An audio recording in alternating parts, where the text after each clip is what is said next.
बहुत समय पहले एक छोटे से गांव में राधा नाम की एक औरत रहती थी। राधा बहुत ही लालची थी और हमेशा अधिक से अधिक धन कमाने की कोशिश करती रहती थी। उसके दो बेटे मोहन और रामू बहुत ही ईमानदार और मेहनती थे। वे अपनी मां की लालच को समझते हुए भी उसे बदलने की कोशिश करते थे, लेकिन राधा अपनी आदतों से नहीं बदलती थी। एक दिन राधा ने सुना कि गांव के पास एक बड़ा खजाना छिपा हुआ है। उसने सोचा कि अगर वह इस खजाने को पा लेती है तो उसकी सारी समस्याएं हल हो जाएंगी। राधा ने अपने बेटों से कहा, तुम दोनों जंगल में जाकर उस खजाने को खोजो। मैं जानती हूँ कि तुम ईमानदार हो, लेकिन इस बार मेरी बात मानो। मोहन और रामू ने अपनी मां की बात मानी और जंगल की ओर चल पड़े। जंगल में कई दिनों की खोज के बाद उन्होंने एक पुराना संदूक पाया। संदूक को खोलने पर उसमें सोने की मुद्राएं और बहुमूल्य रत्न थे।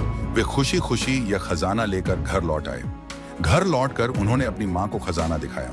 राधा की आंखों में चमक आ गई। उसने सोचा कि अब वह और भी अधिक धन कमा सकती है, लेकिन मोहन और रामू ने उसे समझाया, मां, यह खजाना हमें ईमानदारी से मिला है। हमें इसे सही तरीके से इस्तेमाल करना चाहिए, न कि अपनी लालच के लिए। राधा ने अपने बेटों की बातों को अनसुना किया और खजाने का अधिकतर हिस्सा अपनी इच्छाओं को पूरा करने में खर्च कर दिया। कुछ ही समय में उनका धन खत्म हो गया और राधा फिर से पहले जैसी स्थिति में आ गई। इस घटना से राधा को समझ में आया कि लालच केवल दुख और असंतोष लाता है। उसने अपने बेटों से माफी मांगी और ठान लिया कि अब वह ईमानदारी और संतोष के साथ जीवन जिएगी। मोहन और रामू ने खुशी खुशी अपनी मां की मदद की और तीनों ने मिलकर एक सुखी और संतुष्ट जीवन बिताया।